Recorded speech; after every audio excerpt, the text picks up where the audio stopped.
Hi there, I'm Kelly from Silly Moon Quilting Co. We are going to talk today about O Canada, and I guess I would call it our signature ruler as we are Canadian, 100% Canadian company, and we manufacture all of our rulers in-house. As you'll see here, I've got a little bit of sticky tape on either side. When you receive your package of rulers from us, you will get a little piece of tape that looks similar to this, and you want to cut that tape into little tiny pieces like so and add it to the ruler. You want to make sure that you don't use scissors other than your spare scissors. Don't use your fabric scissors as it's quite abrasive and can cause some problems. Want to make sure that you put the sticky tape where you're going to be holding a ruler or where it's most likely to slip. So by doing this, you can see I've kind of got it at the top and bottom because those are the points I'm most worried about. You can absolutely add more sticky tape as you need it. You'll notice with O Canada that the maple leaf is only half of a maple leaf, and what that means is that we need to flip it over and add sticky tape to the back as well. And like I said, the sticky tape easily comes off and can be repositioned or used on a different ruler if you feel you need to. So the basics of O Canada, I'm going to turn it upside down here so you can see. And it doesn't matter whether you start with it upside down, so the writing's upside down, or if you start the other way. It totally doesn't matter. So I've drawn a grid mark on here, and I'm going to bring my needle down and stop right in the center of that grid mark. And then I'm going to bring my ruler up, and I am going to line up that grid mark here and the center grid mark down below. Now you will see that at the bottom of this, we have a little bit of a flat bottom to make sure that we show the maple leaf and it's nice and square at the bottom. It looks like a stem, not just a stick. So we want to make sure that we are holding everything nice and secure. And I'm going to turn this so you can see better. So you will also notice that there's 3 lines here. This center line that's on here, you want on your seam. That is where it should be in line with your needle to make sure that you stay nice and square. I'm going to hold on to my ruler. Turn it one more time just to make sure I'm lined up there. So I'm lined up at that edge and I'm lined up at the other edge. Now you want to hold on to your ruler straight down with the best pressure you can.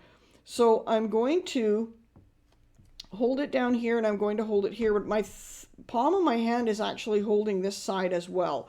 So that gives me a little extra grip on the fabric. And I'm going to just do a quick one way and then a quick come back the other way. And I'm going to come up and be careful when you go around that corner. It's a little bit easy to go off that point. It does take a little bit of practice. So we're going to stitch up and then we're going to let the ruler foot go. And when you go into those little pockets, it's okay to take a little pause and a little extra step because that's where you want your nice sharp points. If you don't do that little pause, it's easy to end up going too fast and not ending up with sharp points, and we want our maple leaf to have nice sharp points. So we're going to stop there. Then I'm going to rotate or turn the maple leaf ruler around, and you can see there I've got half of my maple leaf. So all I need to do then is flip my ruler and tuck it back in behind that ruler foot and make sure all my lines are nice and lined up again. So I'm lined up on my center and I'm lined up on the center at the back, and this line is nicely on that bottom line. And then this, I'm just going to move this just a bit this way so you can see a little bit better when I go past. So then I'm just simply going to come back down.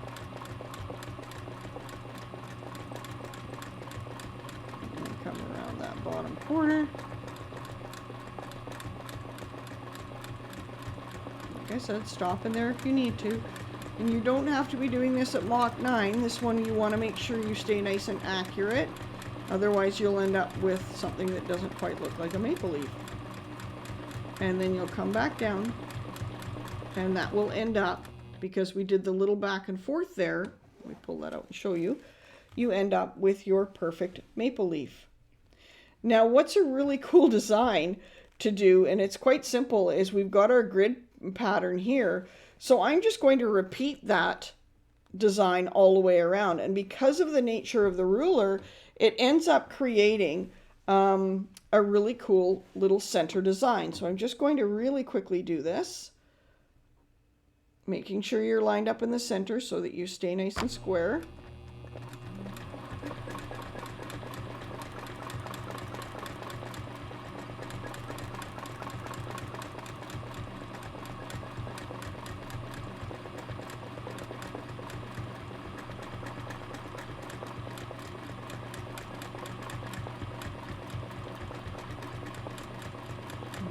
Stop when I reach my line.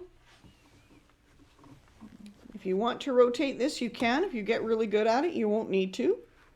So I'm going to hook back around there, make sure that I'm all nicely lined up in my 3 spots, and come back down the other side.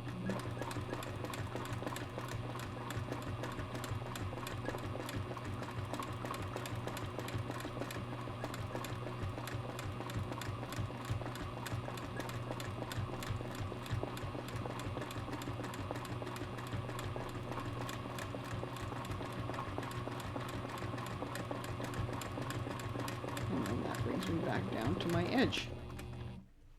So you can see here I'm starting to create like a little box in here, and that's kind of a fun design. So I'm going to turn this one more time and do another one. You can also do this tip to tip, which looks really cool. Oh, broke my thread there, sorry.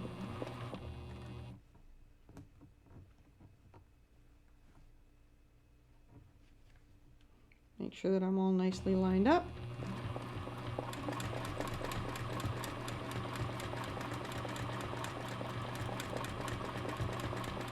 If you feel that your ruler's slipping, just add a little bit more sticky tape.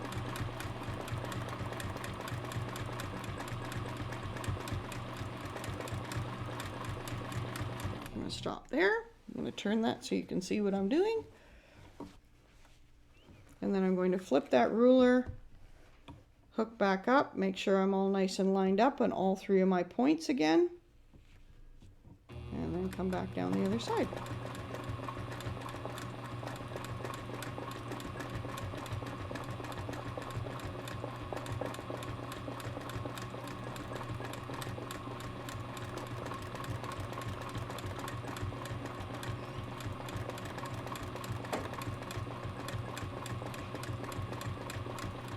Just make sure that I've got my center there nice and square. And then I'm going to want to make sure that I end that in the center. So I've got 3 done. Let's do one more.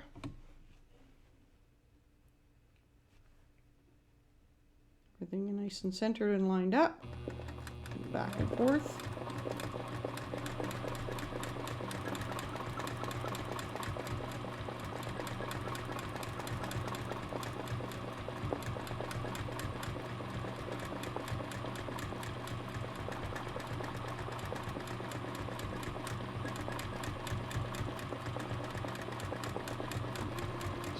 Reach that point, and I'll turn that so you can see what I'm doing. And I'm going to hook that back up. Make sure everything's nice and lined up.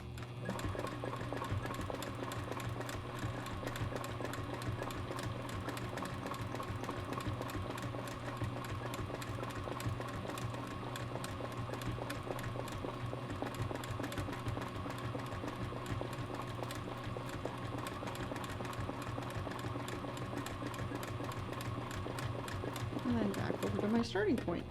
Do a couple locking stitches. And there you go.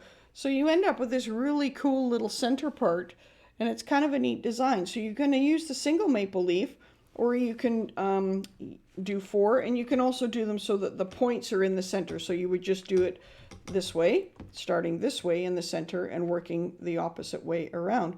Similar idea, but it's a really cool effect too. So you'll notice here on O Canada that we've got different line markings. And what these do is they change the offset. So if I had a line here and this was my seam, and I wanted to make sure that my point, or the trunk of my leaf, or the stem of my leaf, was offset just a little bit so that it didn't end up getting lost in my ditch, I can just move that up, and I can use that line as my reference line. And that will move me up a 1/4 inch away from where I need to be. Okay, just so you know that that's what the markings are. And each of these lines are these lines across going the center, of course, if you want to find the center of something and put it there. So that's a little bit about O Canada.